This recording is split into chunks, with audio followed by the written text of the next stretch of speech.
canción que cantaban cuando eran niños, esa que decía de CPC y Lindantes de goodbye, my love, goodbye, goodbye. Vale que regresen las historias, un poco de calor a la memoria de cuando eran chiquillos y aún entraban en los bolsillos de la libertad.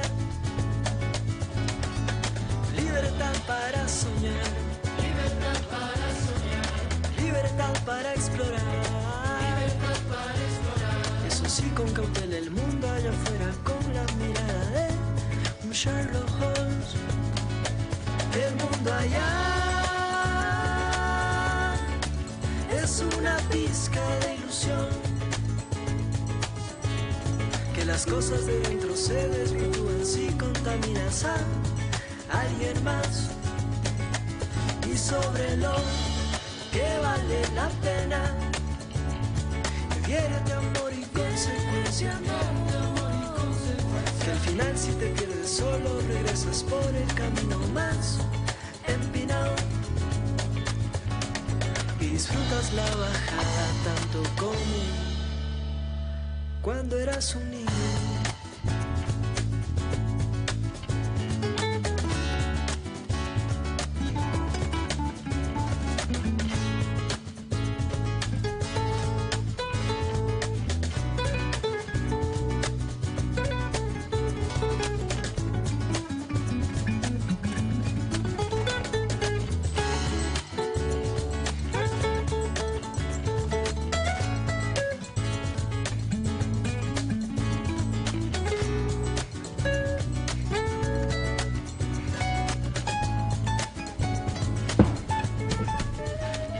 Hola, hola con todos y todas, bienvenidos y bienvenidas a un programa más, al programa número 9, esta emisión.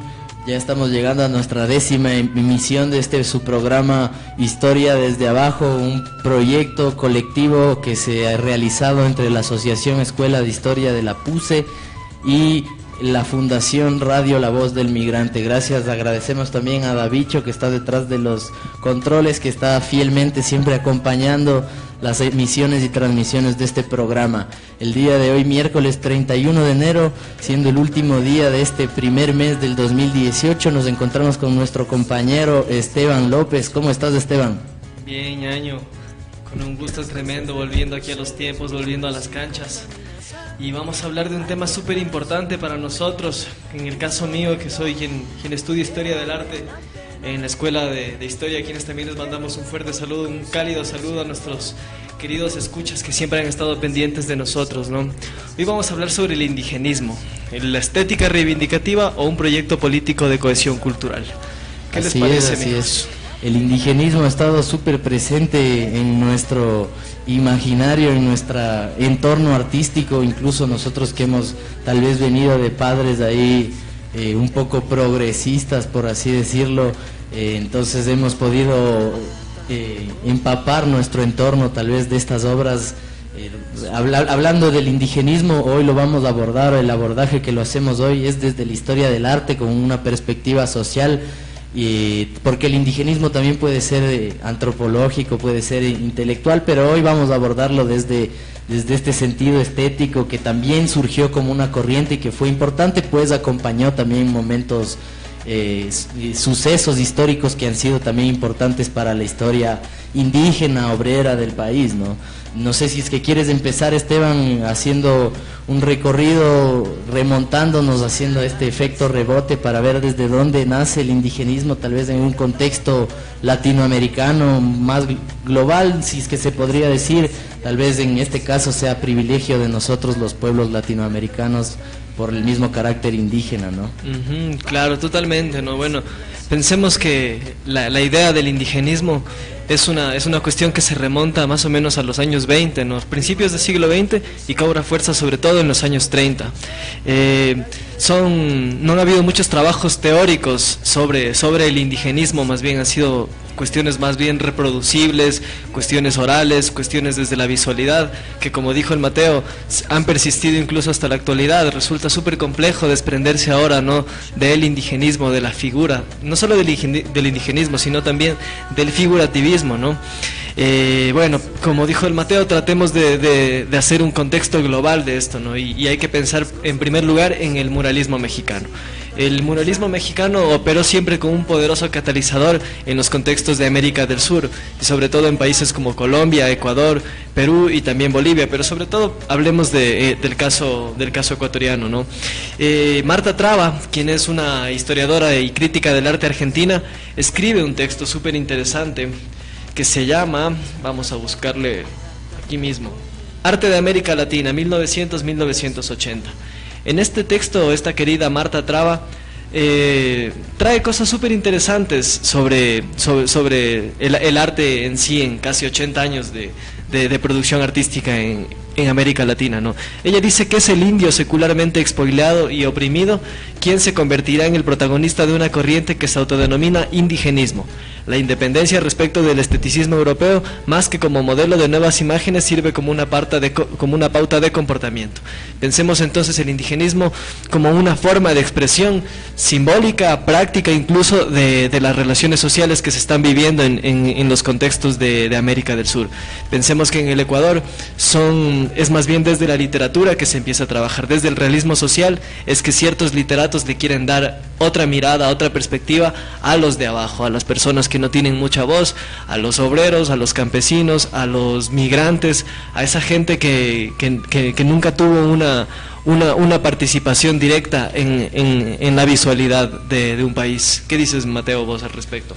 Así es, siempre ha habido los nadie o los nada, como mencionan por ahí en la misma literatura, que son estos personajes o actores que, como tú mismo señalas, han sido omitidos por la historia tradicional y la historia escrita, que ha sido la que ha regido y ha dominado la narración de toda la historia en sí misma, ¿no? Entonces, que a través de las pinturas y a través también de la apertura de estos y el ingreso de nuevas personas y nuevas figuras intelectuales se pueda visibilizar de una u otra manera estos mundos y estos espacios que han sido invisibilizados por otra manera. Entonces es válido en ese sentido. Quisiéramos también que se presente nuestra imagen, la que se encuentra detrás de nosotros, es una pintura que responde a este contexto indigenista, ¿no?, del pintor Camilo Egas, que, bueno, tuvo varias etapas alrededor de su vida, pero este es como el retrato de una de sus etapas, que es la pintura de mujeres étnicas desnudas danzando, ¿no? No sé si nos puedes comentar tal vez un poco de claro. qué apreciación tienes tú al respecto de una eso. Apreciación formal podemos ver básicamente a las mujeres en primer plano bailando sobre los Andes, o sea, pisando el terreno andino, y en el fondo podemos ver los Andes, que puede ser cualquier representación de alguna montaña, y eso trae también un poco el sentido de la pintura que le antecedió al indigenismo, ¿no?, que fue el paisaje, que fue el romanticismo que se puede hablar en el caso de los primeros años del siglo XX, ¿no? Y algo interesante que se puede hablar de Camilo Egas es que no necesariamente era un pintor indigenista, ¿no?, porque también más bien se podría yo recuerdo un poco las clases de historia del Ecuador y historia del arte en el Ecuador y en América Latina, cuando se trató el tema de Camilo Egas, más bien se nos refería a él como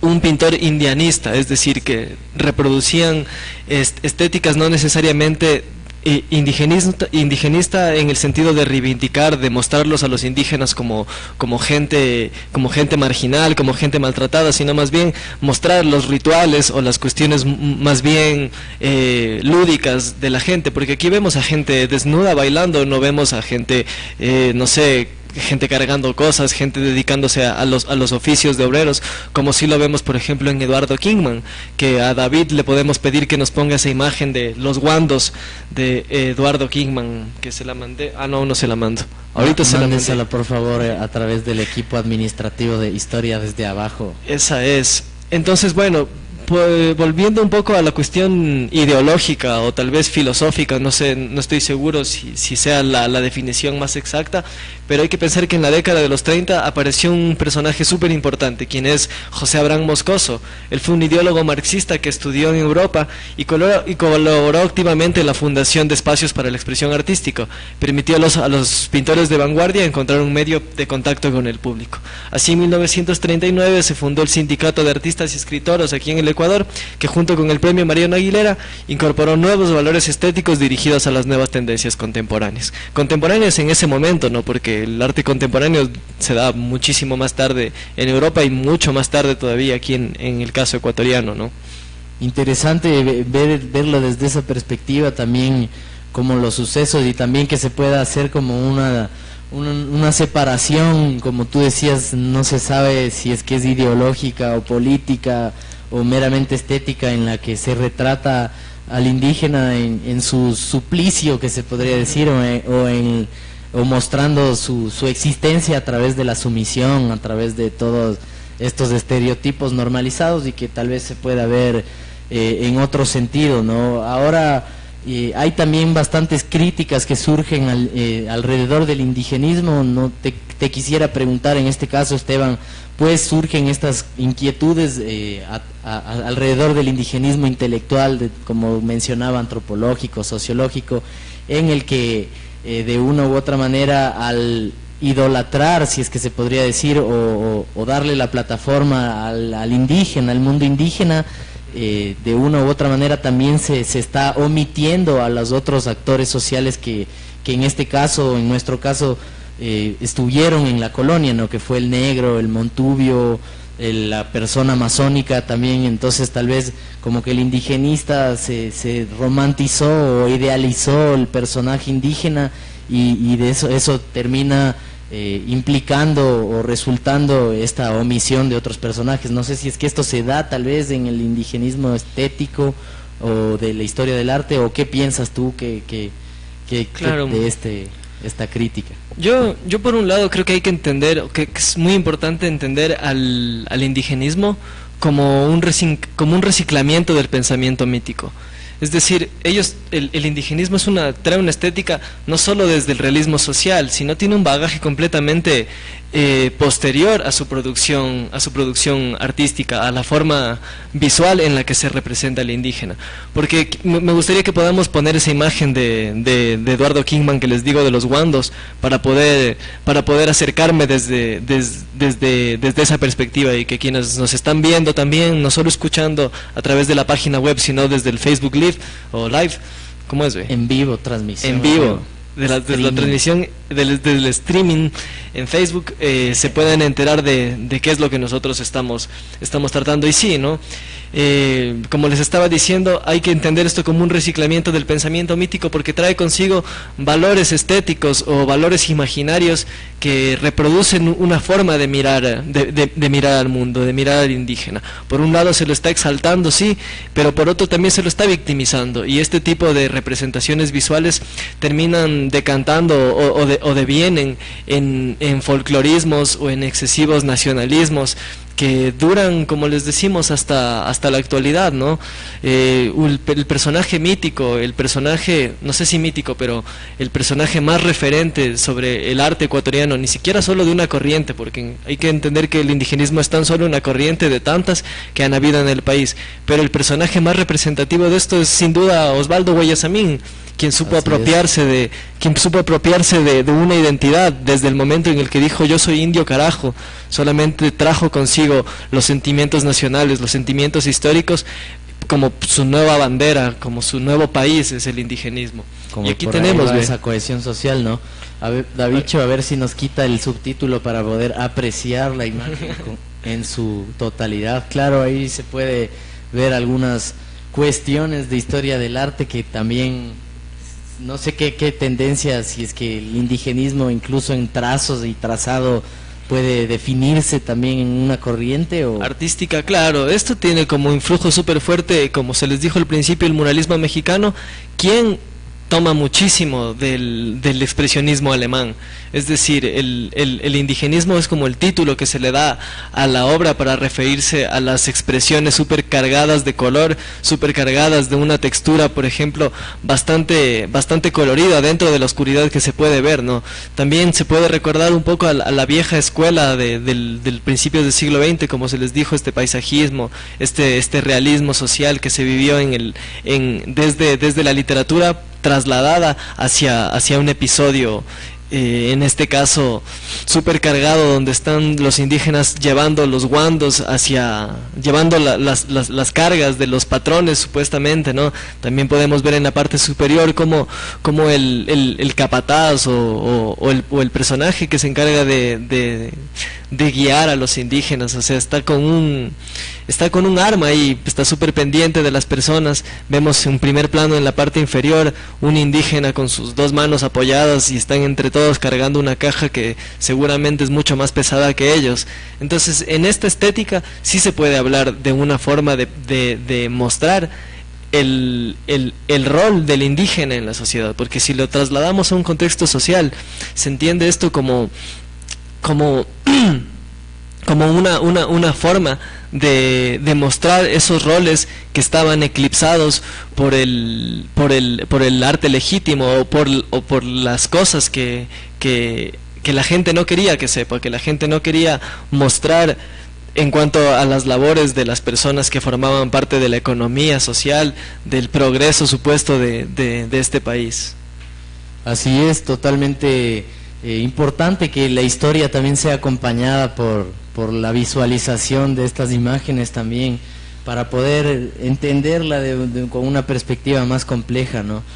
Tenemos un comentario de Carlos Hidrobo, nuestro pana, que nos dice: oye, qué bacán, hablen de Bolívar Echeverría. Por ahí también hay la sugerencia desde el plano teórico, ¿no? Pues Bolívar Echeverría también es un ecuatoriano, una persona que nace de este territorio, no por ser nacionalista tampoco, pero él también da una aportación en su cuestión filosófica alrededor del etos barroco y esta cuestión que también se replica en la estética del arte y en las corrientes artísticas que han estado presentes desde mucho antes del indigenismo mismo, y que también enriquecen desde una estética, también enriquecen nuestro contexto cotidiano.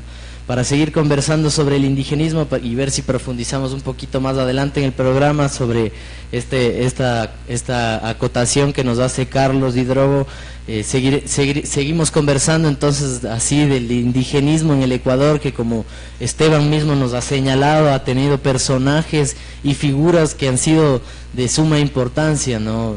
Recordemos que este indigenismo surge también en un pleno apogeo de la configuración de la identidad nacional. Es como tú decías, el indigenismo está paralelamente con esa afirmación del decirse soy ecuatoriano, soy indígena de una u otra manera, pues antes de que surja en la guerra del 44, en el conflicto del Perú, todas estas tendencias artísticas comenzaban a surgir, ¿no? Entonces hay conflicto bélico, también hay esta corriente de memoria visual que se despliega en estos ámbitos artísticos, y también hay esta posibilidad de que las personas se sientan, no sé si ecuatorianos, podría decirse, a través de este tipo de arte. Yo creo que también ahí se puede ir un poco más allá, pues como tú decías, el indigenismo que nace de este muralismo mexicano también se replica en otros países y debe tener otros países hermanos de Latinoamérica sus debidos representantes del indigenismo, tanto en el arte como en el ámbito intelectual, ¿no? No sé si es que por ahí Esteban conoce también otros ejemplos de otras personas indigenistas que están por fuera del Ecuador.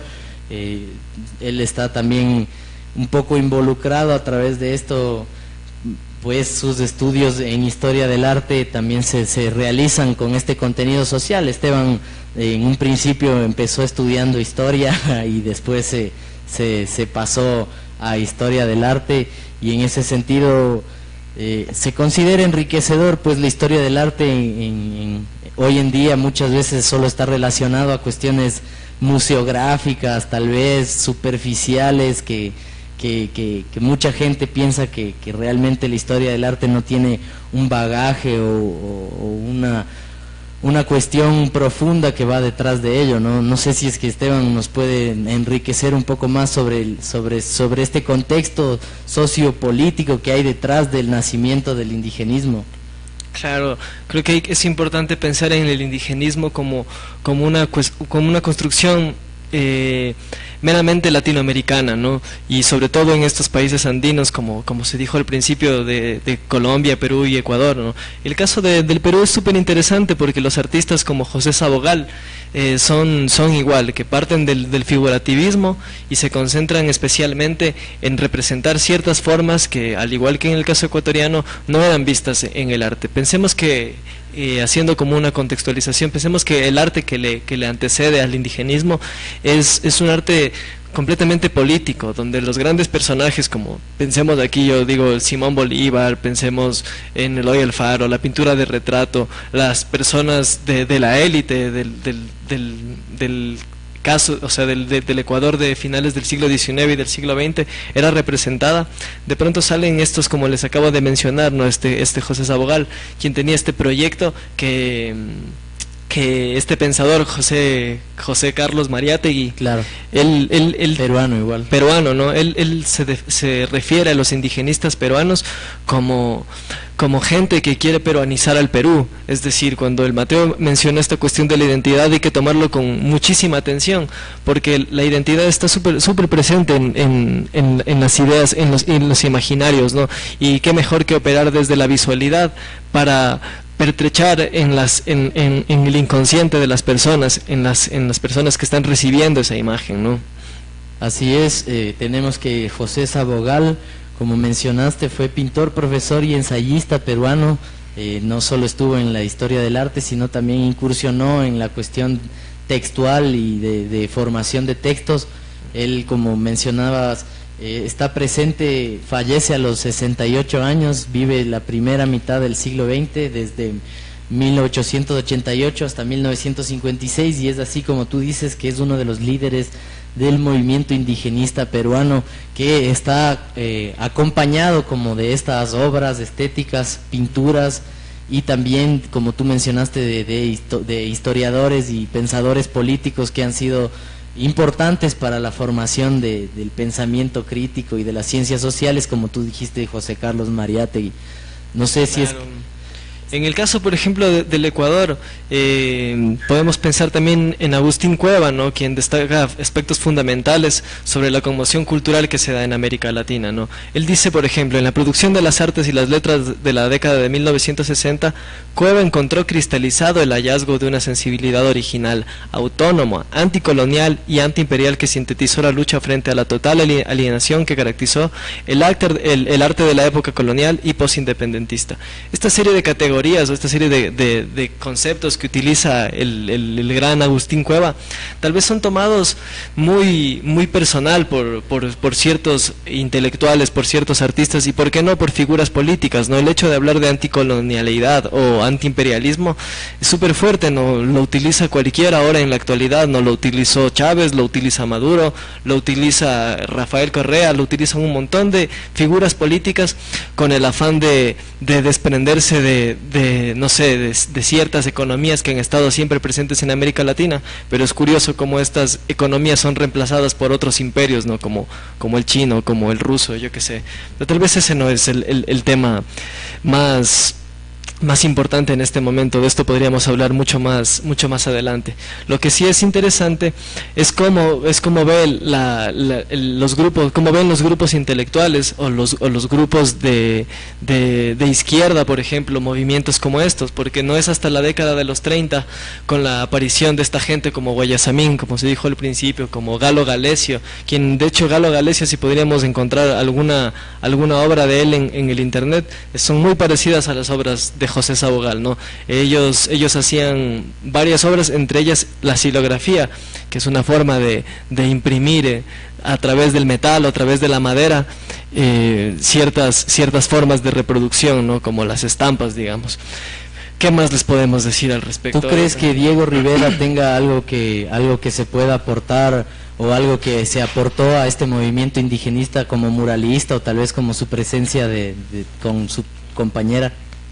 Yo creo que el muralismo mexicano, chuta, hay que volver otra vez mucho más atrás, a 1910, cuando forma sus antecedentes en la Revolución Mexicana, ¿no?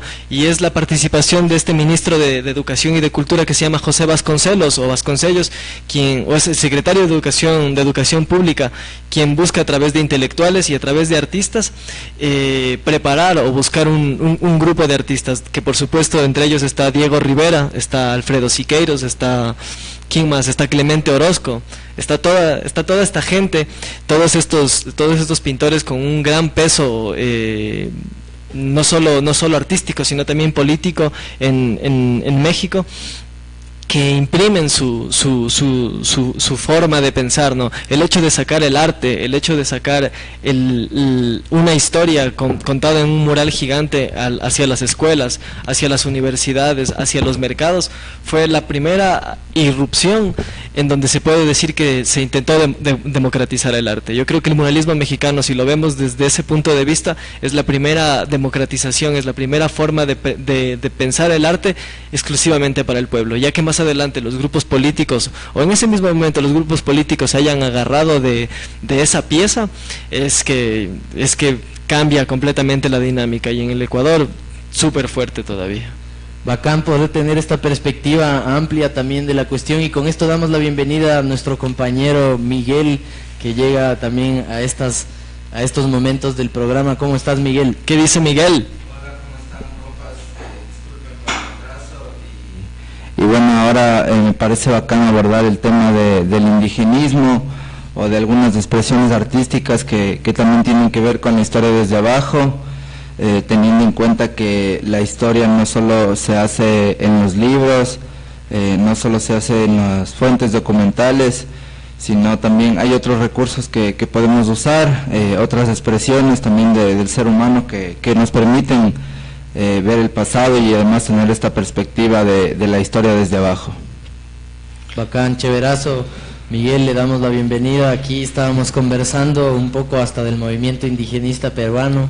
Ahí mencionamos la presencia de Mariátegui, tanto como de Sabogal. Chévere, igual que exista, igual, no sé si es que quieren tal vez profundizar en alguna crítica que tengas al indigenismo tú.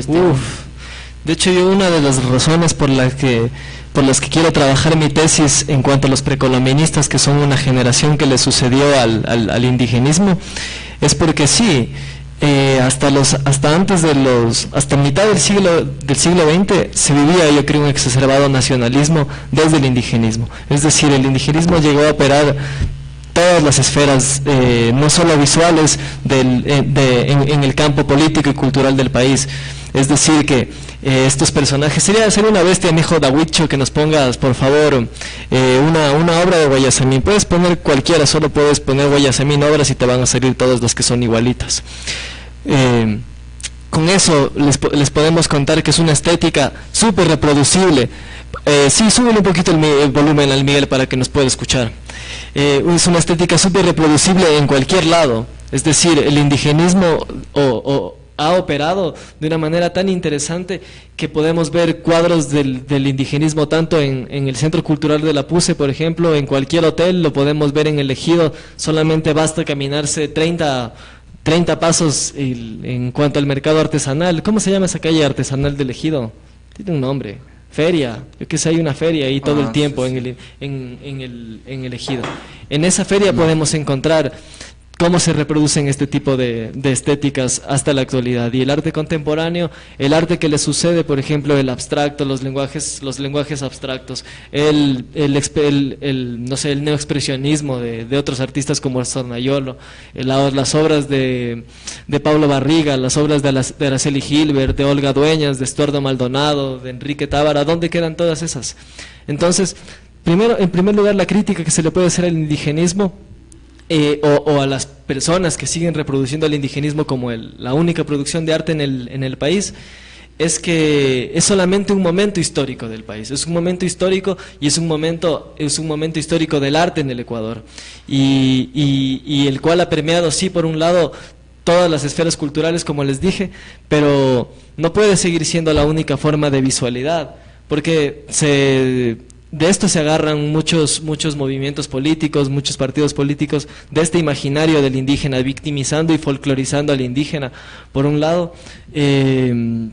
¿Qué más? Oye, mi hijo David, ponte esas imágenes que te pasé, querido. Yo creo que también hay una crítica que se puede hacer a los centros educativos, pues en nuestro momento progresista y pluricultural que vivimos paradigmáticamente.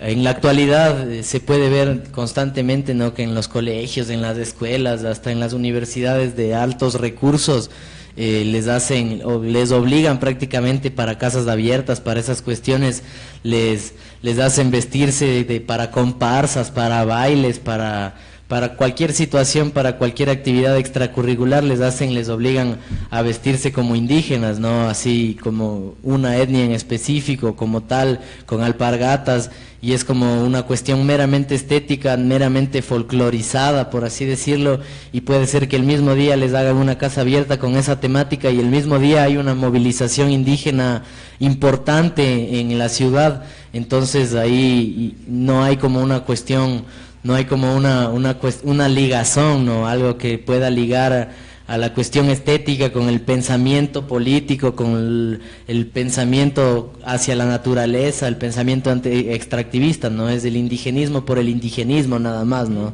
Solo la estética. No sé si es que pasamos, ya tiene lista la imagen, Davicho, para que Esteban nos siga exponiendo sobre el indigenismo. Claro, por ejemplo, aquí vemos una obra de Guayasamín, ¿no? La verdad, yo no podría decirles cómo se llama esta obra, ¿no? Pero seguramente pertenece a esa serie que Guayasamín trató de reivindicar. De hecho, hay un texto de Marta Traba que te cuenta que lo que hizo Guayasamín fue leer un libro de Frantz Fanon, no recuerdo el nombre, pero es un libro que narra un poco o que retoma bastante sobre la cuestión de los afroamericanos en los Estados Unidos, y te cuenta toda su historia. Más o menos lo que Guayasamín hizo fue trasladar esa contextualización que hace Frantz Fanon al caso ecuatoriano, y lo que hace es exponer una serie de encuentros que tienen los indígenas, ¿no? Los retrata, por ejemplo, en este caso una indígena dormida, aferrada a una cera, ¿no? Es las formas en las que Guayasamín, Kingman y Diógenes Paredes representan a los indígenas, siempre trajo mucha conmoción, e incluso trajo debates internos entre ellos de quién mismos son esas manos.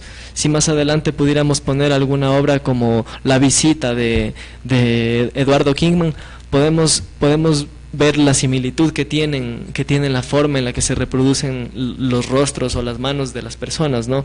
Esto de las manos artríticas, o esto de las tejitas que se dan en Endara Crown, por ejemplo, son cosas que para mí son súper importantes, y las... Ajá, gracias, mijo. Y las retoma un gran artista para mí que se llama Pablo Barriga, ¿no? Les voy a leer la cita que dice nuestro compañero para seguir con esta crítica al indigenismo. Dice: el compromiso debe mantenerse serio y no ofrecer concesión alguna. Se pinta en acción directa con la vida, y eso ensordece cualquier canto de sirenas. Que no haces arte comercial por andar pensando mucho, que no hayan técnica en tu obra porque no leen el abstracto, que no usas el dibujo como esas antiguas academias, que lejos estás del arte como inversión, que, por tu bien, ponte una fábrica de tejitas de colores o pide consejo para retratar manos artríticas. De otra manera, querido Pablo, nunca llegarás a ser un monstruo de la pintura.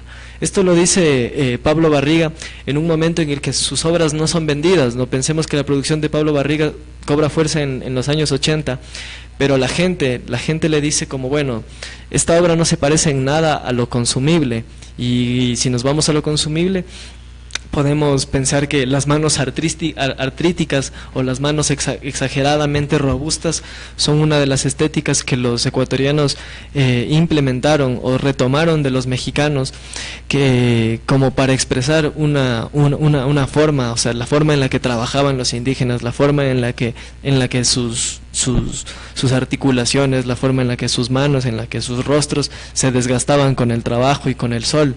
Entonces, pero no podemos, yo no creo que debemos quedarnos solamente en victimizar al indígena y ya. Por eso una de las imágenes que nosotros hemos escogido como fondo de nuestro programa son estas figuras danzantes de Camilo Egas, porque no solamente el indígena es alguien que se limitó al sufrimiento y ya, sino también fueron y son partes incluso hasta la actualidad de ciertos rituales, de ciertas prácticas simbólicas como que persisten hasta el momento, como el Inti Raymi, por ejemplo, donde más bien se hacen cultos al sol, cultos al nuevo año, cultos a las cosechas, donde los indígenas muestran el otro lado de su cosmovisión, y eso para mí es algo completamente interesante, ¿no? Como yo les dije, esto del reciclamiento del pensamiento mítico es algo que también se debe desprender, ¿no? Los países andinos siempre han estado sostenidos por las tradiciones indígenas, así como los caribeños por la negritud. Entonces, estos países fueron menos receptivos en cuanto a las propuestas visuales salidas de Europa, ¿no? Más bien ellos se afirmaron, los otros países, como el caso, yo que sé, Argentina, Uruguay, ellos se afirmaron sí en este concepto de ser europeos y universales, ¿no? El caso de los países andinos, no. Y creo que por eso es también por eso también es muy complejo poder desprenderse del figurativismo y del indigenismo. Así es, por aquí en el diccionario tenemos que el indigenismo como un nombre masculino tiene dos definiciones. Uno es el estudio de los caracteres y la cultura de los pueblos indígenas que habitaban en los territorios que fueron colonizados por las naciones europeas. Y una segunda definición que dice que es un movimiento político y cultural que defiende la identidad política y social y el valor de la cultura amerindia. No sé, Miguel, ¿tú qué opinas de estas definiciones, de estos datos concretos que nos brindan por aquí, o a través de esto, cuál es la crítica que puedes tú hacer al indigenismo? Yo creo que sí hay que un poco tener en claro las diferentes temporalidades que hemos hablado o que han hablado del indigenismo, porque no creo que sea lo mismo a partir de la década de los 90, ¿no es cierto?, del auge de las ideologías posmodernas, hablar del indigenismo, ¿ya? El indigenismo, bueno, no sé, en la década de los 30, como ustedes mismos dijeron, hubieron grandes referentes, uno de ellos es Mariátegui, pero Mariátegui no es un indigenista en sí. El tema es que en la actualidad hay una interpretación posmoderna, se puede decir, que ve en Mariátegui un ser indigenista como tal, o en la actualidad también al indigenismo se le plantea como de una manera muy romántica, y eso no te permite establecer o ver los diferentes matices que existen dentro de la misma sociedad, sea indígena o no sea indígena, ¿no? Por ejemplo, antes de seguir, yo no sé si habrán sacado a colación el tema de, bueno, un poco alejándome de las artes plásticas, sería el del fotógrafo Martín Chambi, que es un fotógrafo peruano. Para los que nos escuchan pueden visitar el archivo de fotografías del señor Martín Chambi.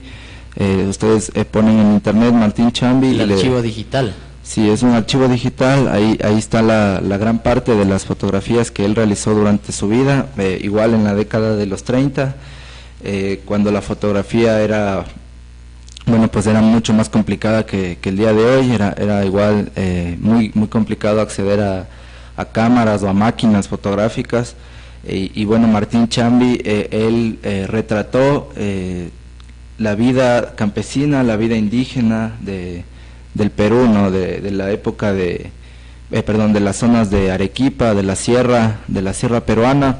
Ahí tenemos una fotografía de Martín Chambi justo. Exacto, entonces eso también es una obra de arte, ¿no? O sea, ver cómo él en ese entonces tenía el ojo para componer esas imágenes y mostrar un poco la vida cotidiana, la vida campesina de esa zona del Perú, alejándonos también un poco de los paradigmas que en la actualidad vivimos también y que también existieron en ese tiempo, como decía el Mateo, el hecho de ver al indígena como una víctima, de verlo como alguien que solo está sometido y no entender sus múltiples aspectos que ocupa en la vida, su importancia también que ocupa en un determinado tipo de sociedad.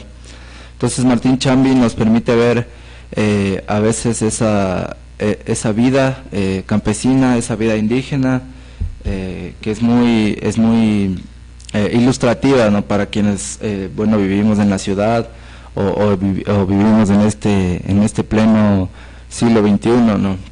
Así entonces, es, el indigenismo trascendió la representación pictórica en un lienzo, o sea, trascendió los lienzos, y con la tecnología ha ido también ocupando estos espacios como vimos en pantalla a través de esas fotografías, también a este mundo de la fotografía como tal.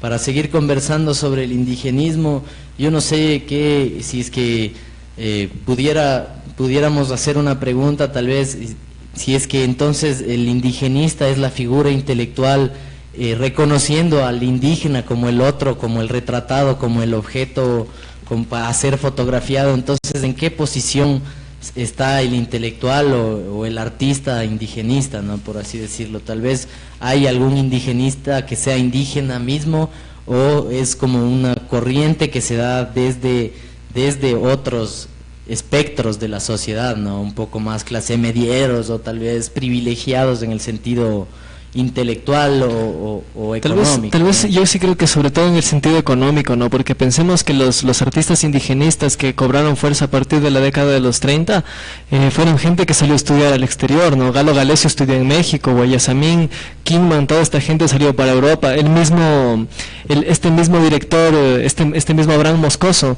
estudió en Europa antes de volverse un intelectual de la ideología marxista, por ejemplo. O sea, toda esta gente trajo un bagaje completamente del exterior, teniendo los recursos económicos necesarios para poder adentrarse e insertarse en este mundo. Que fueron muy pocos los artistas indigenistas que se adscribieron a un pensamiento desde lo andino, pensémoslo así. El único que tal vez, no sé, se adscribió de una manera un tanto forzada fue Osvaldo Guayasamín, ¿no? Que él fue quien tiene esta mítica frase de yo soy indio, carajo. Y eso para mí causó revuelo, bueno, no para mí, sino para mucha gente en ese momento causó un revuelo súper fuerte, donde en verdad se creó este imaginario, ¿no? De, bueno, por fin hay un artista que se identifica con el otro, que reproduce una estética del otro o de los otros, y para mí se quedó realmente ahí, ¿no? Me gustó cuando el Miguel trajo a colación el ejemplo de este Martín Chambi, porque me hizo pensar también en Galo Galesio, quien fue otro artista que como les dije, ¿no? Estudió en Guayaquil, pero fue a estudiar en México para especializarse en fresco y en grabado, y él escribió se editó un libro sobre él que se llama Bajo la línea del Ecuador. En ella se encuentran alguna serie de grabados súper interesantes, donde también no se está reproduciendo un indígena o un indígena oprimido o un afrodescendiente oprimido. Más bien se están representando ciertas actividades cotidianas donde ellos están, no sé, remitiéndose nada más que a sus prácticas, ¿no? Hay una obra de él que se llama Los hombres que luchan por llevar un ataúd, que si es que la podemos encontrar en internet, que es súper sencilla, es fácil de encontrarla. Es un grupo de personas cargando un ataúd. Los hombres que luchan por llevar un ataúd, o Entierro de una niña negra, o Despedida, que son parte de una colección de grabados de este artista, ¿no? Y para mí es súper interesante porque hay que pensar como las producciones artísticas en el Ecuador como una forma de expresión del pensamiento de las personas, como una forma de abstraer los imaginarios que están presentes en una cotidianidad que no siempre es vista por las personas, ¿no? Por eso creo que es muy importante entender la cuestión del arte con lo político, la cuestión del arte con lo social, la cuestión del arte con lo cultural, porque el arte no es más que una abstracción de la realidad desde una persona o un grupo de personas que encuentran un estilo o un medio para contar una historia. Por aquí tenemos una pregunta de Fidel Alejandro Vázquez, quien se ha sumado aquí a la transmisión y a la interacción del programa Historia desde Abajo, que nos pregunta, y ahí quien quiera responder puede proceder, ¿cómo podemos entender la participación / potencial revolucionaria del indígena o de lo indígena en el país y su relación con la cuestión campesina en el Ecuador? Primero empezar diciendo que el movimiento indígena ha sido uno de los más importantes ya en los 90, no importa un poco la orientación política que éste ha tenido, sin embargo sigue siendo, yo creo que a inicios de los 90, de la década de los 90, fue un movimiento combativo, guerrero, y bueno, hasta el día de hoy ocupa un espacio importante como sujetos políticos en el país, ¿no? Y creo que es hasta ahora el movimiento social más importante, ¿no? Sin embargo, yo creo que como igual se ha señalado, estos indígenas no tienen una voz propia, digamos, o un programa propio políticamente, ¿no? O sea, hay de hecho una casta indígena, una clase indígena élite que promueve o que busca ciertas reivindicaciones políticas que no están de acuerdo o que no van en conforme a toda la comunidad o el interés general de la comunidad indígena, ya. Ahora como que la persona, el personaje político indígena es como un personaje normalizado, ¿no? Ahora vemos a los asambleístas del oficialismo ahí hasta vestir, disfrazar de indígena a sus asambleístas solo porque haya esa normalización, ¿no? Disque de participación, disque de representatividad, ¿no?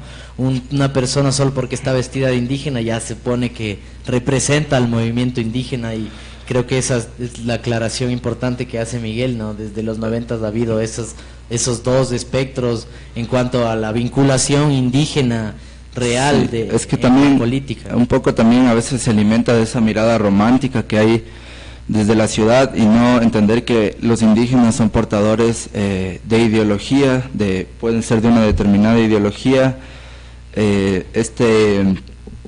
Por ejemplo, hay indígenas yo cuando iba a la escuela siempre recuerdo un profesor que decía que la ayahuasca era un elemento sagrado de las culturas amazónicas y que nunca iba a poder ser vendido, que nunca iba a poder ser extraído por otras potencias extranjeras o por otros intereses. El tema es que ahora estos indígenas, en muchos casos, lejos de la mirada romántica que podamos tener, pueden pensar de una forma en la que nosotros no creeríamos, ¿no? Aparentemente, que es, por ejemplo, la de ser empresarios, o la de ser mineros, o la de vender cualquier cosa para recibir un rédito económico, ¿no? Entonces esa es la cuestión. Hay indígenas y hay campesinos que no son necesariamente indígenas, y eso es importante también entender, porque hay campesinos que al ser la tierra, al ser los animales y la tierra su forma de vida durante años, pueden tener un compromiso mucho más fuerte que un indígena que tal vez, aunque venga de la selva, tal vez no sienta el mismo compromiso, y no por una cuestión cultural ni ancestral, sino simplemente por un interés económico, por la forma en que se ha configurado la vida, ¿no? Entonces yo creo que lo indígena es bastante rescatable, pero hay que tener claro también, no podemos caer, como muchos artistas también han caído en ese tema de resaltar, de folclorizar o de romantizar. hay cosas de los indígenas que se deben recuperar, hay otras que no, y en eso se debe entablar un diálogo, yo creo que entre todas las culturas, y hay otras cosas que desmitificar, ¿no? Porque mucho se habla, por ejemplo, a veces, te pongo un ejemplo del quichua o de la chicha, o cosas así que a veces son realmente elementos culturales mestizos que se dieron a partir de una colonización, pero sin embargo se los intenta retomar como propios o como que son parte de un pasado común, cuando en realidad esos elementos a veces nos hablan más de un mestizaje o de un proceso de colonización que de un mismo origen indígena. Entonces también eso hay que tener en cuenta para poder entablar un diálogo entre todos, y eso. Y también lo otro que quisiera señalar es que ahora, como decía el Mateo, hay muchos indígenas que forman parte de esta cadena de legitimación. Por ejemplo, podemos Poncho ver, dorado. Claro, bueno, hay de plano los ponchos dorados, pero hay también los que, bueno, están con un partido político u otro.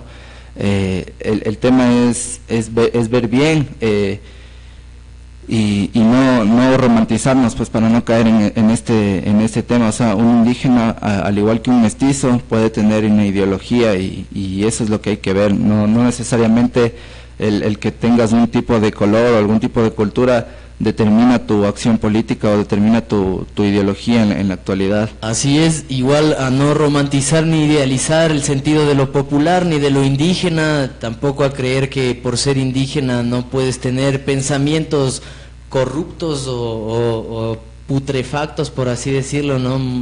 Hay que también, como dice, hacer un análisis más certero y también pensarlo desde una cuestión más colectiva, y no intentar dividir o segmentar la sociedad en este sentido. Así también para no omitir a los otros actores de la sociedad, como mencionábamos, las poblaciones afros, el campesinado, los montubios, los amazónicos. O sea, es una cuestión más compleja que simplemente el indigenismo como tal. Sí, una cosa que quería señalar igual, es importante también diferenciar el tema indígena de las ONGs, ¿no? Porque a veces, bueno, hay que ver que desde los 90, a pesar de que hubo este gran levantamiento indígena, también han habido muchas ONGs, muchas de ellas promovidas por los mismos indígenas, quienes hacen parecer como que el problema es un problema muchas veces cultural.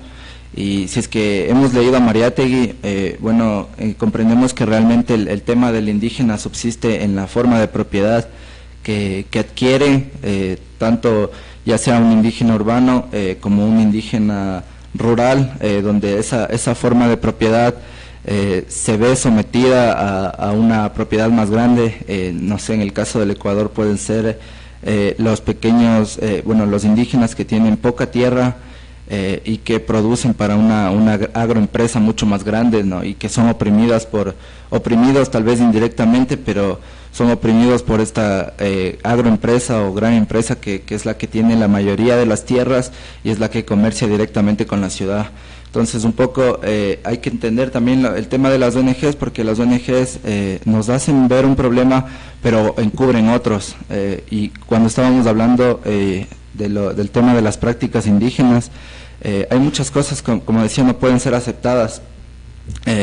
Y yo personalmente creo que uno de los temas invisibilizados, así como en la academia se habla mucho de los indígenas y se olvidan a otras culturas como los negros, los afros, lo que sucede es que, por ejemplo, se piensa que el indígena, su problema es cultural y de una reivindicación o de una aceptación por parte del Estado, pero se ocultan otros temas como, por ejemplo, el tema de la sexualidad, que es un tema tabú dentro del mundo indígena y el cual está encubierto por este tema de las ONGs principalmente, que son las que producen un discurso sobre determinado grupo social.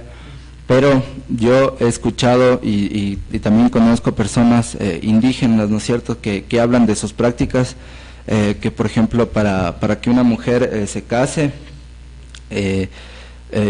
esta mujer es secuestrada en la comunidad y después entra una negociación con la familia de esta mujer y la familia del secuestrador, ¿no?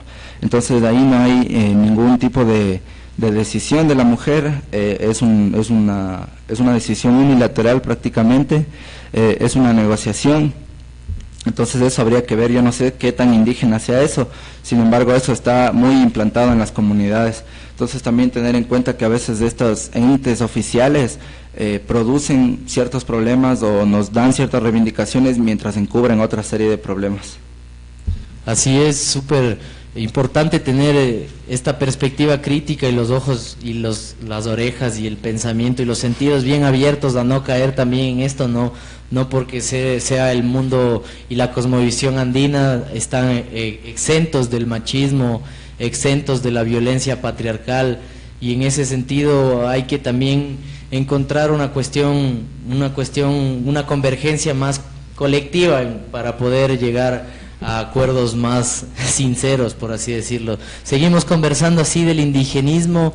Esteban, tú nos quieres conversar tal vez algo alrededor de alguna figura del indigenismo. Sí, yo creo que es muy interesante todo lo que acaban de aportar en esto, mijos, porque para eso estamos, ¿no? Para eso es la radio, para eso es Historia desde Abajo, para no sé, desprendernos de ciertos imaginarios, de ciertas cuestiones que se han hegemonizado durante el tiempo y pensarlas. Yo quiero meterme un poco más en cuanto a la visualidad, ¿no? del indigenismo como mi profesión, ¿no? que lo que yo pienso del indigenismo es que hay una esencialidad poética en lo pictórico. Si nosotros, por ejemplo, ponemos una obra de Bolívar Mena Franco, que para mí me parece súper interesante, que se llama Hombre con Rondador, así, a ver si me ayudas, mi querido David. Hombre con Rondador se llama la obra, donde se puede ver claramente, yo no veo presente el mundo andino, no veo ni siquiera presente o sea, si se ve el mundo indígena al hombre tocando el rondador, o sea, vemos la cuestión folclórica, la cuestión lúdica, la cuestión musical, sí, pero yo lo que creo que persiste en este tipo de obras es más bien una esencialidad poética, como les dije, es decir, esto es más bien me recuerda al expresionismo alemán, a esas obras de Edvard Munch, a estas obras de estas personas súper nostálgicas y melancólicas, ¿no? Es una representación bastante romántica de un indígena, no lo vemos sufriendo, no lo vemos siendo golpeado, no lo vemos siendo maltratado, es un indígena cubierto con un poncho tocando un instrumento andino. Este tipo de obras para mí son las que pueden permear más fácilmente en la imaginación de las personas,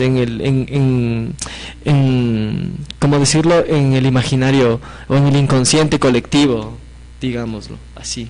Sí, súper chévere, además se ve bastante abrigado ese poncho que nos ha mostrado. ¿De quién era esa pintura? De Bolívar Mena Franco. Tenemos otro comentario alrededor de la problemática indigenista de Diana Carolina Zumba, que nos dice que otro problema que existe en nuestra sociedad es que al indígena se lo vea como una pieza arqueológica y se lo subestime, o lo que es peor, que los mestizos querramos vestir, hablar, pintar o actuar como ellos tan solo porque creemos que está de moda, cuando no es así. Al indigenismo hay que tomarlo desde otro punto de vista, y no por ser o vestir distinto significa que es distinto o está en peligro de extinción, y que todos vivimos y participamos de este siglo, y a la vez todos nos estamos educando y formando para avanzar, pero sin perder lo que somos. Eso es qué bien, más o menos claro lo que estábamos hablando de tal vez de algunos sectores tal vez de clase alta que recuperan estéticamente o solo de una manera folclorista, como las vestimentas tradicionales o culturales, además también los rituales como tal, ¿no? Que solo los tomamos simplemente por cuestiones, como señala la compañera. Esnovismo puede ser, ¿no? Esnovismo, moda, claro, o estatus también, ¿no? Ahora tal vez el mundo indígena también te brinde cierto estatus en algún mundo intelectual, en algún mundo, como Totalmente decía, de acuerdo con eso. Yo sí creo que Diana tiene mucha razón y el comentario, este aporte que ella nos hace es súper bueno para hacer una diferenciación entre lo que es el indigenismo y el folclorismo, ¿no? Porque si entendemos el indigenismo como ya lo hizo el Mateo, esta separación, ¿no? Desde la cuestión artística, sí es una corriente que tuvo mucha fuerza en los 30 y parte del realismo social como una forma de visualizar ciertos momentos, ciertas prácticas que no estaban visibles, pero si ahora lo vemos en verdad como una forma de obtener un estatus, como una forma de insertarse en otro mundo, en el mundo de lo, no sé, de lo mágicamente intelectual, de estas formas de representación académicas que se quieren ver, no sé, esto más bien creo que más que desde la cuestión plástica, o sea, pensando en pintura o en escultura, más bien yo creo que se da en accesorios. Podemos ver, como vos dijiste, a los asambleístas disfrazados de indígenas, la vicepresidenta o presidente de la asamblea acude a reuniones, acuden a ¿cómo se llaman estos lugares a donde van y se les paga por ir a escuchar patrañas? A estos cócteles, a estas reuniones internacionales donde donde se miente un poco sobre sobre las políticas públicas, las políticas gubernamentales. La gente acude con sus disfraces, con sus pulseras, con sus cadenas de mullos, con ciertos artefactos que, no sé, tal vez no esté completamente mal tratar de vincularse con las raíces indígenas de los antepasados con quien la gente se sienta identificada. Pero yo creo que sí hay que hacer una investigación prolija, hay que hacerse la pregunta realmente de quiénes son, a quiénes nos estamos asemejando, o con quiénes nos estamos asemejando, o de quiénes queremos beber o absorber culturalmente una estética o un pensamiento. Así es un tema también de mercadeo y también del mundo capitalista, como tú decías, Esteban. Bastante importante aclarar la diferencia entre el indigenismo y la folclorización también de todas las culturas en sí mismo, ¿no? Si no podemos ver incluso el indigenismo folclorizando otro indigenismo de otros países, ¿no? Como este compatriota que gana creo que en Alemania, tiene talento en alguno de esos programas y que sale ahí totalmente folclorizando ni siquiera el indigenismo nuestro, sino el indigenismo nativo americano, claro, con el caballo estadounidense, blanco, así con el penacho y toda la cuestión, ¿no? Entonces es como una cuestión indigenista sobre el indigenismo ecléctico casi, ¿no? Y en ese sentido ya es como lo que te brinda el mercado, ¿no? Y lo que podría tranquilamente estar en el estante de nuestras madres o de nuestras tías, ¿no? Buda, un indígena y Jesucristo ahí mismo, ¿no? Es como un eclecticismo que te brinda la posibilidad de acceder fácilmente a consumir estas culturas más que a comprenderlas como tal. En ese sentido, la folclorización puede estar presente en todos nuestros mundos, tanto incluso en el rock and roll, en las pinturas, y en ese sentido hay que hacerlo un poco más sincero, no nos arrimemos ni tomemos plataforma de una cuestión, de una cosmovisión que responde a otros contextos. Si es que queremos reivindicarlo, encontremos las maneras históricamente adecuadas y un poco también certeras o sinceras para poder encaminar o encauzar este indigenismo y así no caer fácilmente en estos discursos ambiguos o ambivalentes que realmente no transforman la sociedad. Tenemos otro comentario de Juan Pablo Castel que nos dice que el posmodernismo está especialmente ligado al discurso exclusivamente estético. Por eso vemos que a finales de los 90 o inicios del milenio surgen bandas con discursos indigenistas como Animal, Soulfly o en el caso ecuatoriano Curare, donde las letras son contestatarias, políticas y sociales, pero de cuyos actores no se percibe práctica alguna. Durísima aclaración, bastante importante. Por eso hay que atravesar la mera estética con la percepción crítica del mundo y obvio la práctica transformadora más que nada. Súper acertado el comentario, quisiéramos incluso que nos pongas en pantalla este comentario, pues es del comentario del programa. bastantes buenos los comentarios, pero es súper importante que se visibilice eso, ¿no? Muchas veces incluso los artistas o los personajes públicos se arriman de estos discursos, a veces de la naturaleza, a veces de la tierra, a veces de la cosmovisión andina como tal. Entonces, en cuestión, es importante ver esto para poder identificar cuando una persona realmente se está arrimando, ¿no? Si no, por ahí veamos al programa de Yasunidos, todos esos programas impulsados por el Estado, son en trasfondo. Yo no sé qué piensan ustedes de este comentario que nos mostraba. Sí, yo pienso que, o sea, está muy bien, y igual un poco como lo que decía, a veces se encubre o se especifica un grupo social en base en torno solo a un aspecto. En este caso puede ser el aspecto cultural, igual el que igual es muy reducido, o el aspecto estético. Como te decía, para mí los indígenas no necesariamente tienen poncho ni llevan guango, ¿no? Para mí los indígenas en la actualidad, y eso es algo que, bueno, el arte también nos muestra, cómo los indígenas actualmente, para mí los indígenas también visten con blue jean, con zapatos con calzado, y visten con camisa y van a trabajar todos los días a las 7 de la mañana, ¿no? Y viven en los barrios populares de Quito. Entonces, yo pienso que esa gente también es indígena, aunque esté vestido como un hombre occidental, aunque sus prácticas estén muy marcadas por cómo se configura nuestra actividad económica en la actualidad. Y claro, los indígenas no son solo un poncho, no son solo unas cadenas, eso es más bien los que hacen muchas personas, y lo cual para mí es un hecho deleznable, que muchas personas utilicen poncho o se reivindiquen a sí mismos como indígenas para acumular algún tipo de capital, para escalar puestos, para llenar el currículum, o para tener, bueno, como dice el Esteban, acceder a más beneficios como los de ir a conferencias internacionales, pasar de viaje, bebiendo en cócteles.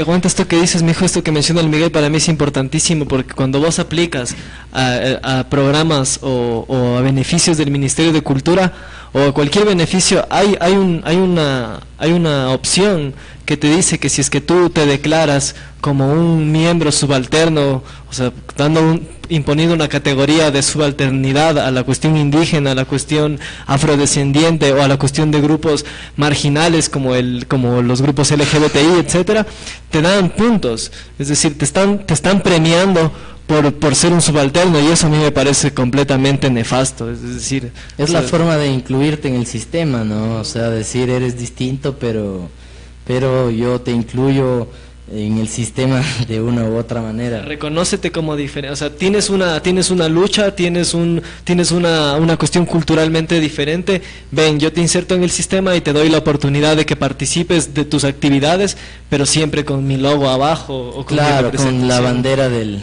la institución. Y yo creo que igual es una cuestión de representatividad, igual en cuestión, por aquí podríamos poner en tela de juicio también esta posibilidad de que te reconozcas también como indígena, pues tal vez el ser indígena no sea, como mencionaba Miguel, no es una cuestión o una condición biológica, algo determinado por tus rasgos, sino tal vez es como esa posibilidad de que te determines. En ese sentido le extendemos también un saludo a nuestro compañero Araui, quien también se determinó en este sentido al mundo y a la cosmovisión andina, pues él se siente así, por lo que él también no solo en una cuestión filosófica, sino también en una cuestión ideológica, él se siente así, ¿no? Sí, bueno, hay procesos reivindicatorios, ¿no? Hay que tener en cuenta, como antes en la colonia muchos intentaban demostrar ser mestizos o intentaban demostrar ser blancos. Ahora en la actualidad se ha dado este caso de muchas personas que bueno, en el caso de nuestro compañero, a veces se cambian el nombre y acceden como a este ideal indígena, a este mundo indígena, Y también hay indígenas que directamente, y este es el problema con romantizar, ¿no? Que se piensa que por ser indígena uno ya es primero un defensor a priori de la naturaleza, cuando a veces la naturaleza la terminan defendiendo los campesinos que no son necesariamente indígenas. Y pensar que a priori es de un militante de izquierda, no un indígena, cuando sabemos que en la actualidad hay una corporación minera que es indígena y la cual, bueno, se alimenta de capitales indígenas, de socios indígenas y también apunta hacia lo que es la mega minería, ¿no es cierto? Entonces, el tema es no romantizar, porque ahí no vamos a tener un análisis concreto de la situación que puede vivir determinado grupo social. Ahora, yo pienso que sí es importante recuperar algunas cosas indígenas, pero no podemos añorar románticamente el pasado. La colonia ya se dio, es un proceso de violencia, que se vivió y el cual no hay una marcha atrás. Entonces eso también es importante, porque muchas personas como que añoran ese estilo de vida indígena, el cual ya no existe y el cual cada vez está siendo mermado, ¿no? Incluso en el caso de las propias culturas amazónicas que son las denominados pueblos no contactados, incluso ellos se ven modificados por cómo está planteada la situación mundial en la actualidad, ¿no? O sea, cada vez nosotros vamos conquistando la selva, vamos colonizando la Amazonía, y estos pueblos cada vez se van yendo más allá, van siendo desplazados, pero el tema es que si seguimos así, o sea, va a haber un punto en que no van a tener un escape, porque vamos a terminar colonizando toda la selva, ¿no? Entonces hay que integrarnos también, o sea, yo no me pongo del lado de que existe una sola verdad occidental, de que todo el mundo deba modificarse a una sola forma de organización social, pero tampoco podemos caer en el lado de que lo indígena debe mantenerse puro, o de que debe recuperarse, o de que se debe volver al pasado cuando eso ya no es posible, ¿no? En la actualidad, más bien lo que habría que hacer es que entre todas las culturas formar un solo tipo de sociedad, respetando las características y las particularidades de cada una. Yo quisiera hablar también un poco por lo del tema de Chile, de Argentina, que es uno de los genocidios indígenas que estamos viviendo en la actualidad. En el sur de Chile está lo que le llaman algunos la nación mapuche, donde se encuentran las mayores forestales, las mayores empresas que fabrican muebles de madera. O sea, no sé, ahorita en Alemania, en Estados Unidos, hay gente sentada en sillas de madera, pues bueno, esa madera probablemente venga del sur de Chile o de la Patagonia Argentina. El tema es que ahí también está el tema, la cuestión del capitalismo, porque es una fuente de recursos, ya esa zona es una fuente de recursos, pero lastimosamente para el capitalismo en esa zona se encuentra una cultura que pervive ahí por muchos más años, que su forma de vida no es antiecológica, sino más bien cuida de la naturaleza. La forma en que produce la comunidad mapuche es una forma que el capitalismo no puede asumir, pero el tema es que tampoco podemos, todo el otro Chile mestizo tampoco puede adaptarse a esa forma, ¿no? Entonces ahí está el tema de la autodeterminación. Puede ser, en la actualidad es una contradicción, sin embargo yo creo que en un futuro se puede integrar ese tipo de sociedad a una sola cuestión, pero ese es el tema. Hay muchos que hablan de la nación mapuche como tal, pero yo no creo que pueda tampoco existir eso, o sea, porque hay una vulneración, porque esa nación mapuche no se puede autodeterminar por muchas razones, hasta por la actividad económica que debe formar con el resto de países para asegurar la subsistencia, ¿no?, de sus propios individuos. Entonces, bueno, yo creo en una integración realmente, pero eso no se puede dar en el capitalismo. Hay que trabajar realmente en ese sentido. La historia nunca para y los fenómenos sociales también se siguen dando como tú mismo señalas, hay que identificar que estos procesos tienen continuidad, seguimos colonizando a los pueblos, seguimos atropellando eso. En el caso ecuatoriano, por más de que esté ahí en el papel que somos pluriculturales y un país pluridiverso, hay muchas situaciones que se deben solventar en la práctica, como nos mencionaba Juan Pablo en los comentarios, ¿no? Es indispensable que la práctica aterrice todo lo que se desarrolla teóricamente, y en el mundo indígena hay mucho por trabajar. Incluso debería haber incluso una fiscalía indígena que solo plantee y tope temas indígenas. En ese sentido, ¿cómo puede haber una fiscalía mestiza que esté manejando temas legislativos y legales en mundos que ni siquiera conoce, que ni siquiera entiende, ¿no? Entonces, por ahí debemos ir trabajando colectivamente e integralmente, como mencionaba Miguel. Estamos ya en los albores de la finalización del programa. Esteban, no sé si quieres, para terminar, mostrarnos otra imagen. Pasamos también a las palabras finales de todos los integrantes de Historia desde Abajo. Bueno, yo no sé si ya sea necesario mostrarles alguna imagen, más bien tratando de resumir y de retomar las cuestiones más importantes que escuchamos hace poco de voz, igual del Miguel. Yo creo que en primer lugar hay que, no sé, desmitificar a los grandes personajes del indigenismo. Les voy a hablar solamente en cuanto a la cuestión de la producción artística, ¿no? Yo creo que hay que desmitificar, como les dije, a estos grandes personajes llamados los padres del arte ecuatoriano, muchas veces, ¿no? Como son Guayasamín o Eduardo Kingman, que además tienen lo suyo, sí, ¿no? Pero como se les dijo, no es más que un momento histórico del cual ya debemos prescindir.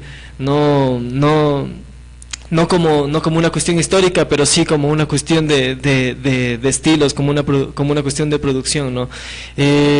No fue nada más que una adaptación o un descubrimiento de nuevos elementos plásticos que se adaptaron muy bien en la cuestión de propaganda, ¿no? Porque si no mencionamos un personaje político que estuvo presente en ese momento, fue Velasco Ibarra, ¿no? Fue uno de los que potenció bastante esta cuestión de la visualidad del marginal presente, ¿no?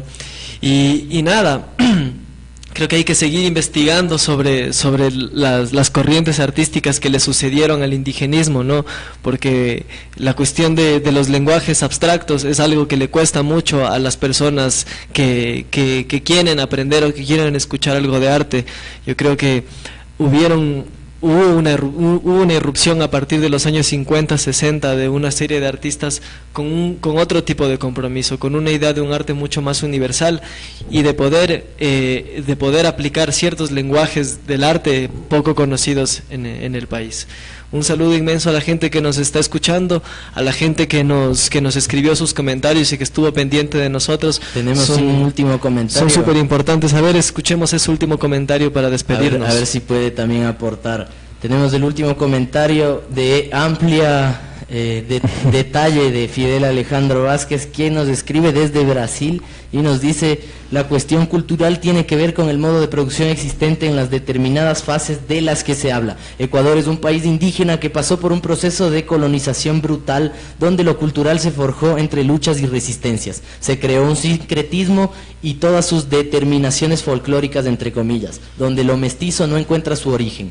Lo objetivo son las condiciones concretas del país. Lo que vale sería analizar el proceso de explotación del indígena y ver entonces hasta dónde los mestizos somos indígenas. Procesos como la proletarización del indígena, si existió, existe o no el proceso de explotación en el campo, las bases concretas y fuerzas materiales que crearon la riqueza del país, y el discurso racista y clasista que se mantiene todavía en una relación de clase y raza. En ese punto, analizar la relación entre clase y raza.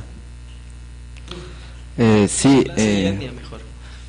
Claro, bueno, clase, etnia, clase, raza, claro que es muy importante, de hecho, porque como te decía, como tú mismo decías, la sociedad vive procesos, hay procesos de proletarización, y entonces eso qué implicaciones tiene, ¿no? A nivel tanto cultural como a nivel político. Como yo te decía, para mí mucha gente indígena o gran parte de la cuestión indígena vive en los barrios populares de Quito, no necesariamente vive en el páramo. Entonces, claro, tener eso un poco y también ver las formas de propiedad que es un poco lo que nos determina, ¿no? Cómo conseguimos nuestro dinero para subsistir, es la forma en la que determina en muchos casos nuestra ideología, nuestra cultura. Entonces, claro, vemos indígenas que son mineros, pro-mineros, o que no tienen ningún reparo en darse la mano con Guillermo Lazo, con la ultraderecha, o apoyar procesos como lo que pasó hace un poco, ¿no? Hace recién, que fue lo de Rafael Correa, que también tuvo la venia indígena, así mismo la tuvo Lenín Moreno.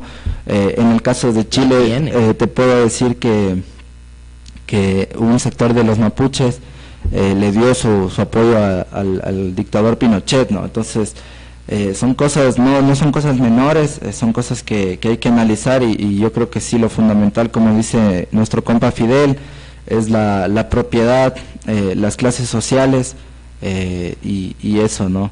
La división del trabajo, las relaciones de poder que hay detrás de eso, como tú decías, el indígena también puede ser explotador, también puede formar parte de las burguesías, de las élites, de todo aquello contra lo que nos manifestamos, ¿no?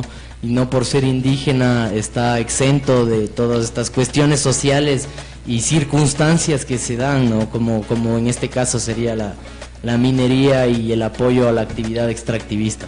Pasamos así, entonces, ahora sí, a dar las palabritas finales, despedidas finales de este tema. Es un tema que lo seguiremos tratando de seguro, pues el tiempo que se nos ha asignado para el programa de Historia desde Abajo siempre nos va a quedar corto en todos los temas que tratemos, pues estos temas son hartos, complejos, algunos para tratarlos con pinzas, entonces siempre estaremos produciendo y circulando alrededor de estos temas que nos interesan. Entonces así estamos terminando el programa del día de hoy.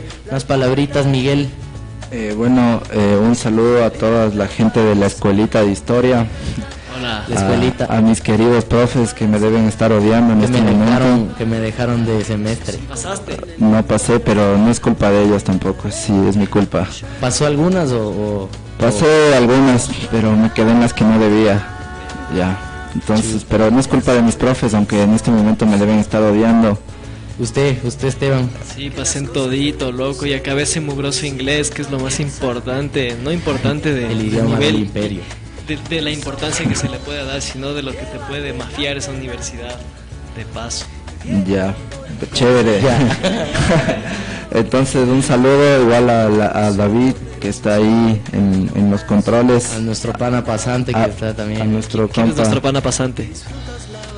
Gabriel. Un saludo a Gabriel, que se está estrenando aquí con nosotros en los controles también. Que también está en el mundo educativo. David, que hace lo mejor que puede en cada programa. Y igual un saludo a toda la gente que lucha a pesar de todas las circunstancias, de todos los obstáculos que se le puedan presentar. Y nada, invitarles a la muestra que se está dando en estos días, transindisciplinar, en el Museo Universitario de la Universidad Central, que habla sobre las diversidades sexogenéricas, y este tema también que es tabú para muchos, que nos abre la mente también hacia otras perspectivas de vida. Entonces eso se está dando hoy en la central y se va a dar durante esta semana. Lo invitan diferentes colectivos y bueno, igual un saludo a Carlos Realpe, a mi compa Fidel, que está en Brasil, siempre aportando desde allá. Y eso, esperamos que la dialéctica nos permita la próxima semana estar aquí en Historia desde Abajo y traerles igual un tema interesante para su mente, ¿no? Para regalar neuronas, como dicen por ahí. Sí, sus comentarios son súper importantes, queridos amigos, ¿no? Un último saludo de Nicolás dice? Barahona, que nos dice: hay que salir rápido de esa mamada, refiriéndose a la universidad de contado, dice, o del indigenismo, con el cartón, o de no especifica si es del indigenismo o de la U, pero yo creo que es de la U, porque dice en el siguiente, con el cartón en la mano, y no debe de ser un vino en cartón, sino el título de graduado. Dice: un abrazo, panas. Tenemos También una ultimísima aclaración en lo último del programa de Fidel, que nos dice que puede existir una burguesía indígena, pero el Estado sigue siendo racista. El poder es blanco, mestizo e invisibiliza de todas formas las raíces combativas de lo indígena. Saludos, panas, a estar súper pendientes de todo eso. Igual saludo a todos los luchadores sociales que están todos los días ahí vinculándose y moviéndose. También invitarles al lanzamiento de un documental del documentalista y cineasta Pocho Álvarez, que se va a dar en el 8:30, este 2 de febrero. Esto es la presentación del documental Hugo, Territorio Rebelde, que es acerca de Hugo Ramírez y de Javier Ramírez, y sobre cómo se les obligó a la clandestinidad forzada por el Estado. Esto es en Intag, en un territorio que está en resistencia minera. Entonces vayamos todos al 8:30, a las 20 horas, en la sala de cine que está en La Floresta.